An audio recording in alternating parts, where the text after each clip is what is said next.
What up, legends? How's it going? Today for Daily Deck Showcase, we are going to jump straight into the swamp in order to assist Agatha to lead her Murloc armies to victory by playing Titan's legendary Murloc Shaman. So apparently the win rate with this is pretty bonkers at the moment, all due to, well, you know, Sludge Slurper, as well as the best card in Shaman right now, Underbelly Angler. That card is bonkers, and we'll make good use of it. So we'll play a couple games, try to destroy some fools with a tidal wave of Murlocs. Now, if you guys are interested, I also need to mention that there is a giveaway happening this Sunday on the channel. I'm giving away 2 bundles of 15 packs to subscribers on here. So if you're interested in participating and increasing your collection a bit, all you've got to do is to be subbed to the channel, and then I want you to leave a comment letting me know what you think about our good old Murloc buddies, and I'll enter you in the draw for those packs. So let's go straight ahead and just wash off the opposition, because the deck you know, is pretty darn good. Now you will be asking, wait a second, you're playing both Swamp Queen Agatha and Agatha the Witch? Well, yes, since there is a lot of Murlocs in the deck, it won't be too difficult for us. Okay, no, I don't want the Tasty Fin. It won't be too difficult. Nah, I don't want that either. It won't be too difficult for us to actually just make use of the hero power from Agatha. And of course, the Swamp Queen can just completely change the game by itself. It is pretty darn crazy if you know what you're doing. You know, you choose the right spells and whatnot. So I feel like we could make this go pretty far. And this is going to be pretty nice here. I'm going to play the Tide Hunter and coin out the Sludge Slurper just to do as much damage as possible with this little guy here. Pen of Knife is going to suck. That is 2 damage. I can use that next turn. I could also just totem, but yeah, at the moment this looks pretty good.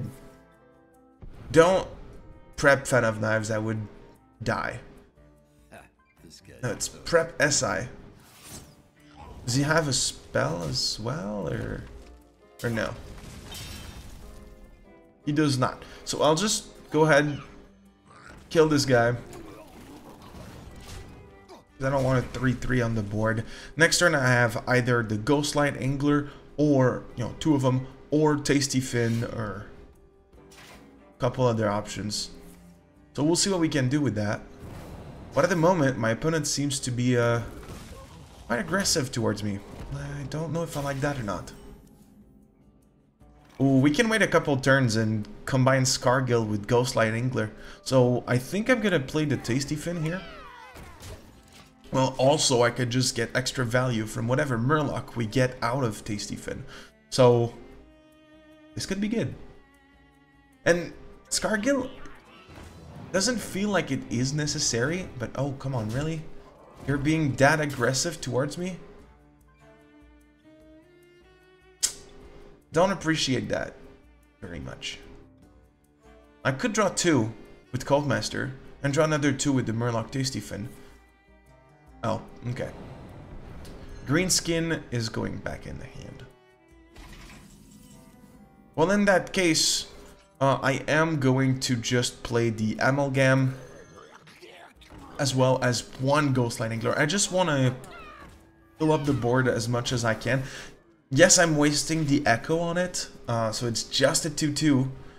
But in this situation, a 2-2 is better than nothing, in my mind. So, I'm good. I'm doing just fine. Sure, you can do that. That's a lot of damage, though. That's 16 straight up just with the weapon.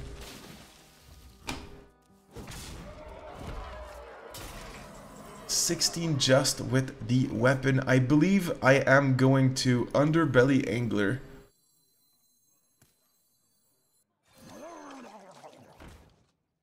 Play Grimscale. Play Grimscale again. Because I can. And then Soul of the Murloc. Just get rid of this. Deal a bunch of damage. If he's got 5, I'm dead. So that would suck tremendously. So Leroy, Eviscerate is not enough.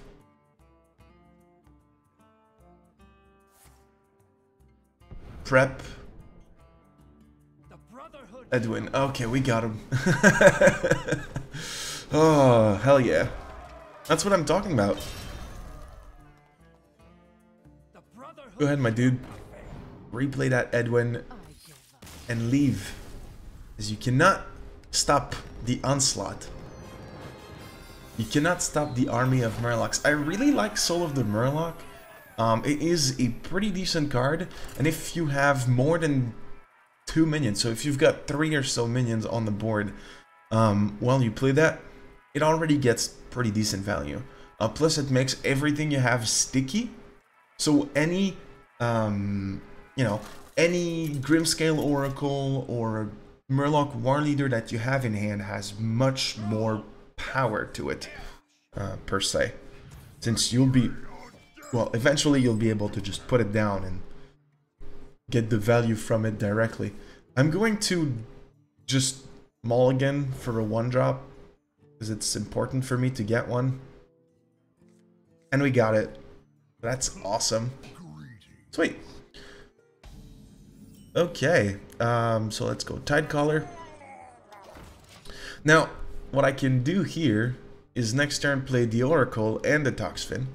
This is gonna make the Tidecaller extremely strong. The only thing is I'm not going to Toxfin on a Tidecaller. That would be putting all of my eggs in the same... No, I'm just not gonna do that yet, actually. I think this is better. Playing on curve. I appreciate that. All the 1-drop Murlocs are very strong because they will help you if you ever draw the Underbelly Angler. That is pretty neat. And I can just Ghostlight Angler at this point and play the Grimscale because I just, again, want to play on curve as much as possible. Not waste any mana. And I could have Hero Powered, but just having more Murlocs on the board is more powerful. They are, you know, a group, and they hunt as a group. Okay, and he's gonna coin and get rid of everything. That's fine. Well, it's not fine, but it's fair. We know he has that, this deck. A Sludge Slurper. I guess we could play him.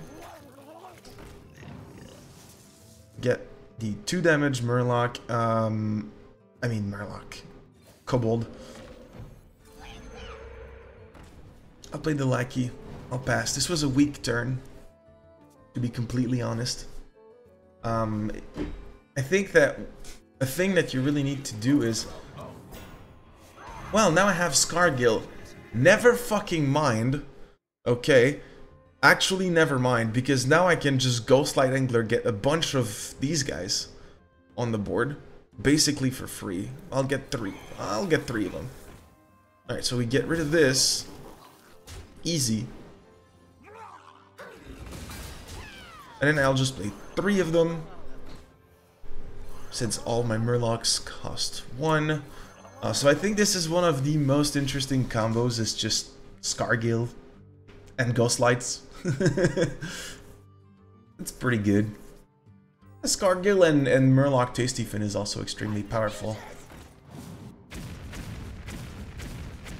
Hey, he killed a couple.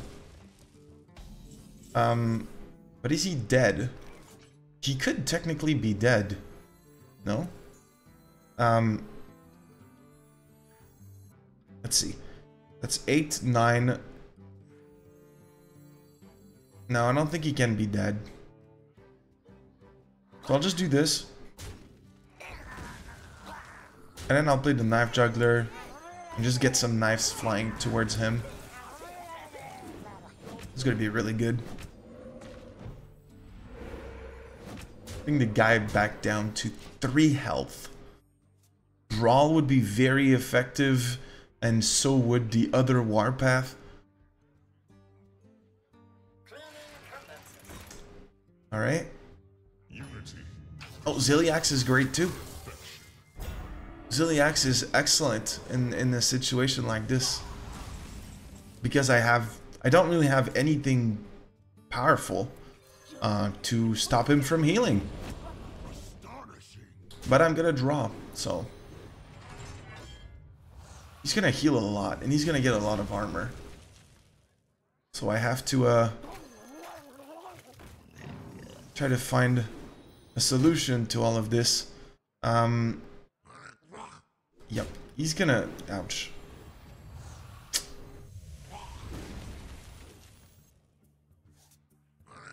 Well, fuck it. Might as well. He just got me on that one.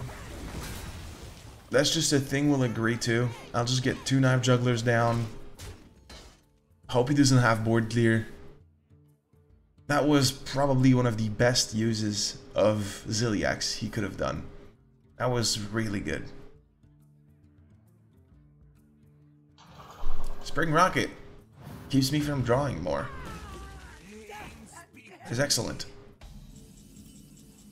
Alright, there is the Swamp Queen, so I will play her. Try to get as much value as possible out of it. I'll take a Bloodlust. And I will draw... I'll draw. That's fine. Alright. That Bloodlust is gonna be huge.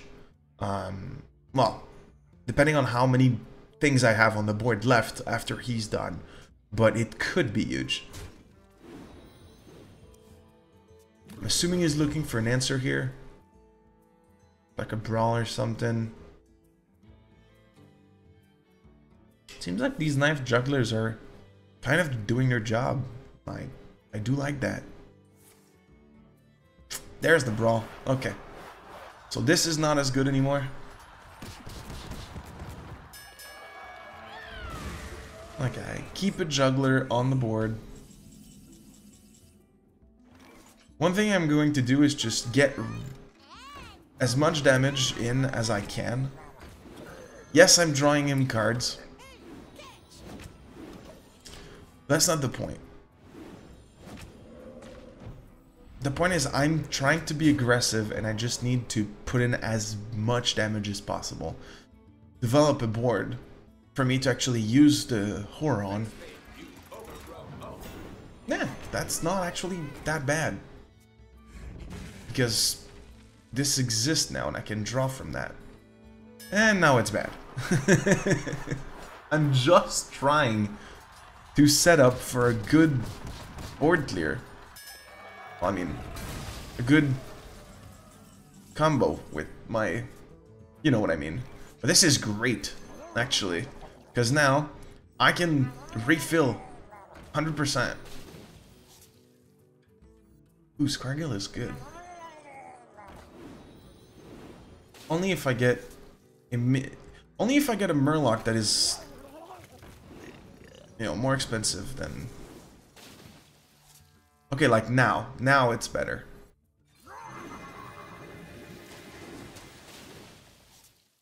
Okay, I can play this.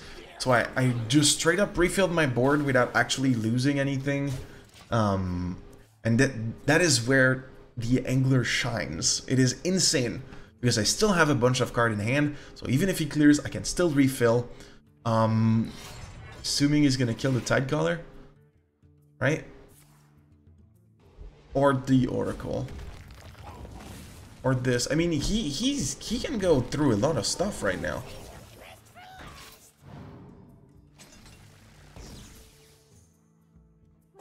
Dude, he did get rid of a few minions here. That is no joke. He's at 20. So if I play that, I get +9 to what I have on the board. Which I don't believe is enough. Since I only have 6 damage on here. Plus my weapon. So I can't deal 20. That is exactly 17. So that is a bit unfortunate. However, I can draw from this. And one of the things that I can draw is a Murloc War Leader, and that would give me the win. But since I'm not guaranteed it, I will just play the Angler and try to get as much value out of it as possible. That is the goal, isn't it? So, with that said, let's go ahead and play some Murlocs. Let's go Sludge Slurper. Alright, and then we can play the Cold Light Seer. Hey, I'm pretty happy about that. It makes them a little stronger. They won't die as much. And we're in the late game. Have you ever seen a Murloc deck have this much power late game? Oh, he draws 2. That is really good. The only problem is that if he doesn't clear, Trustvar Horde destroys him. Hey, there we go. Do you see how powerful this deck can be? Only riding on the back of 2 cards, in my opinion. And those are the Sludge Slurper, which is insane, and the Underbelly Angler, which is even more insane. And that is how I feel you actually get to climb to Legend with this. And that's how Titan did it. You know, he says he's been from rank 4 to Legend in 4 hours. I would not disagree that this deck is powerful. After reading his guide, which is pretty big, by the way. He has matchups for basically everything on there. So I recommend going to read that. But yeah, I mean, it's pretty ridiculous. Now this is a good curve. Though, as soon as the Underbelly Angler arrives on board, it is sure to be murdered. So I'd like to get another 2-drop, if possible. Like, if I could get myself the Murloc Tidehunter, that would probably be the best thing that could happen. Or the Angler. You know what? The Angler is also fun. It's not as good, you know, as if it was the Murloc Tidehunter, but it's still a 2-drop that I can play on curve. I'm not going to say no to that. Come at me, warrior. There's a lot of warriors on the ladder at the moment, and defeating them makes me really happy. Because, well, it's one of the best decks as far as win rate goes, right? And so if you're able to beat that consistently, that's really good. It's like dragons. Oh, he's playing Dragonets. I don't like that. Does that mean I play Underbelly Angler? I think it does, to be fair. I think I do play this. Because I don't know what he could have that could kill the Angler. And if I could just replace the Amalgam with something else, I'm already happy. Especially if it's a 1-drop and I can 1-drop and Soul of the Murloc the next turn. Yes. Okay, he did not kill. Did not kill, I'm happy. Oh, and we have our late game as well. Perfect. We get a... I'm not gonna say no to a War Leader, that's ridiculously good. Yeah, okay. Oh, that is also very good. I unfortunately do have to get rid of that thing right there. So let's go ahead and do that. And then I will play the Ghostlight Angler. Get another Murloc from him. Which is a Tidecaller. That's great. And then another one. So we've already gotten 3 minions out of him. I'm set. And if he does decide he plays a 4-4 right now, I can War Leader into Bluegill Warrior. And if he doesn't do that, I can Tidecaller, Bluegill, and Soul of the Murloc. And then my board is set. Ready for a good War Leader. So even if he board clears, it would be a little bit more difficult for him to get rid of everything. Apart from Warpath, I guess. The Warpath doesn't kill everything here. So this is still okay, basically. Oh man, okay. Well, I'll get as much value as I can out of this guy. What about this? What about this? And play Cold Light Seer. So I can actually adjust the situation depending on what I draw from the Ghostlight Angler, the Underbelly Angler. Man, this is... That card by itself makes the deck. It's ridiculous. That is the card that we've been missing in Murloc decks for years now. Dude, if that came out when Angoro was there, oh boy, we would have had a good time. Please attack this little guy here. Don't kill the... Thank you very much, good sir. You will not regret... You will regret it. I'm just going to play... I'm just... Actually, I don't know if I want to... I think I'm going to go... I think I'm going to go Toxfin on whatever. No, because if I Toxfin, then everything that I played that... No. I'll play the Tidehunter. Bluegill. I'll put it here, actually, to make it a little bit more complicated for him. And then Soul of the Murloc. And I got myself another Scargill. Okay, and the reason I played Soul of the Murloc here is, A, it allows me to play more things on the board, so I draw more cards. And then, B, it sets up for an insane War Leader play. Although, I might have missed lethal. I did 10, 12 damage plus. Okay, so minus. Okay, I think I did miss lethal. Whatever. That's not the point. I was trying to maximize value. Either way you see it, this deck seems to be incredibly powerful at the moment. And I'm really sorry about that last bit. I do believe I missed lethal there, though I was way too excited about Underbelly Angler giving me ridiculous value to actually see it. So that's an issue on my part. But the point is that even if you're playing against the controlliest of all decks that you've ever seen, you still have a chance at winning because the Underbelly Angler can make anything happen.